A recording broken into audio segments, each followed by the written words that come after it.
Hello and welcome to Target again. Today we're going to be talking about leadership. So, whenever you think about the words leadership, you always think about empathy, stewardship, awareness, conceptualization, building community, leadership, healing, foresight, persuasion, listening, and commitment. Also, when you think about leadership, you think about being selfless, empathetic, resolute, virtuous, authentic, needful, and very thorough. Servant leaders put followers first. They empower them and help them to develop their full potential and personal capacities.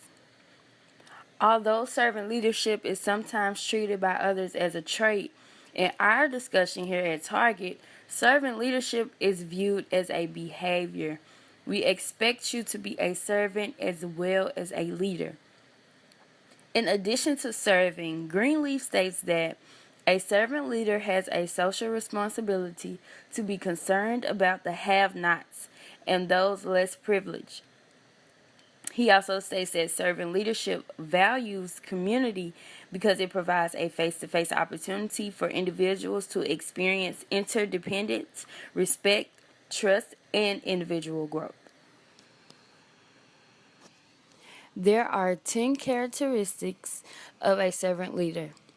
They are listening, empathy, healing, awareness, persuasion, conceptualization, foresight, stewardship, commitment to the growth of people, and building community. In listening, servant leaders communicate by listening first. They recognize that listening is a learned discipline and that it involves hearing and being receptive to what others have to say.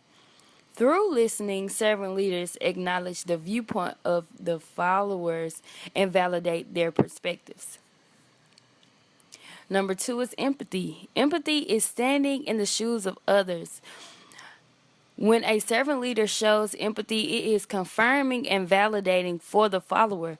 It makes the follower feel unique. Number 3 is healing. Servant leaders care about the personal well-being of their followers. They support their followers by helping them overcome their personal issues.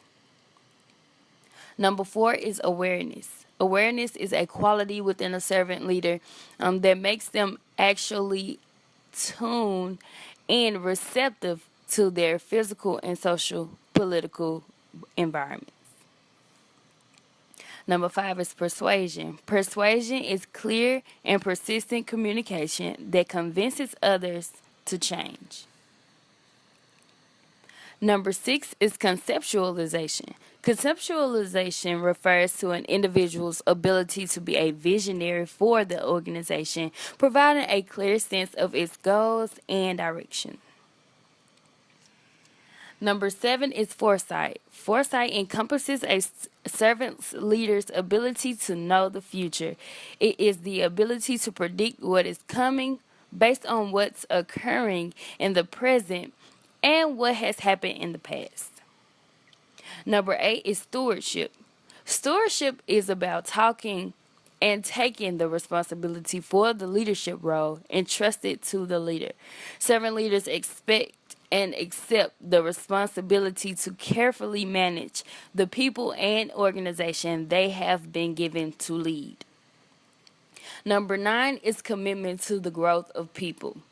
Servant leaders are committed to helping each person in the organization grow personally and professionally. And last but not least, number 10, building community. Servant leaders build community to provide a place where people can feel safe and connected with others, but are still allowed to express their own individuality.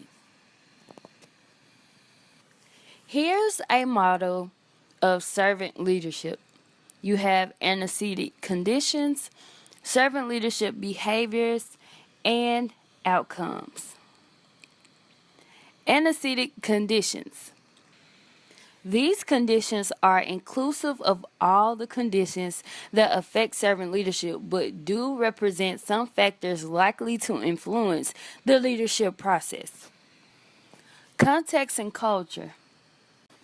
Dimensions of culture will always influence the servant leadership. Culture influences the way servant leadership is able to be achieved. Leadership attributes. People differ in different areas such as moral development, emotional intelligence, and self determination.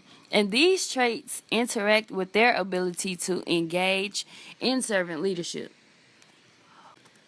Follower receptivity. Some followers do not want to work with servant leaders. They equate servant leadership with micromanagement and report that they do not want their leader to get to know them or try to help and develop them or even guide them. Now we have servant leadership behaviors. Conceptualizing refers to the servant leader's thorough understanding of the organization, its purposes, complexities, and its mission. Emotional healing involves being sensitive to the person's concerns and well-being of others. Putting followers first. We really love this one because it makes you feel like you're not only a leader but you're also a follower, so you also learn from your followers. Everything that you put in, they put in. Everything that you put out, they put out. It means using actions and words that clearly demonstrate to followers that their concerns are priority, including placing followers' interests and success ahead of those of the leader. Helping followers grow and succeed is also something that we value. This behavior refers to knowing followers' professional or personal goals and helping them to accomplish those aspirations. Behaving ethically. Behaving ethically is doing the right thing in the right way. It's holding strong ethical standards, including being open, honest, and fair with followers. We hold that as number one. Empowering refers to allowing followers the freedom to be independent and make decisions on their own and be self-sufficient. And servant leaders create a value for community by consciously and intentionally giving back to the community. Last but not least, we have our outcomes. Follower and performance and growth. It directly recognizes the followers' contributions and helps them to realize their human potential. With organizational performance, sometimes it frustrates people when you have a goal to do something, but when you don't have the support to get the goal done, that's when the frustration tends to kick in. So we always want to have that support for other people so that they understand how to accomplish the goal. And with societal impact, we have learned that it's always a positive impact on society. So that's all we have today, and we want to thank you for listening.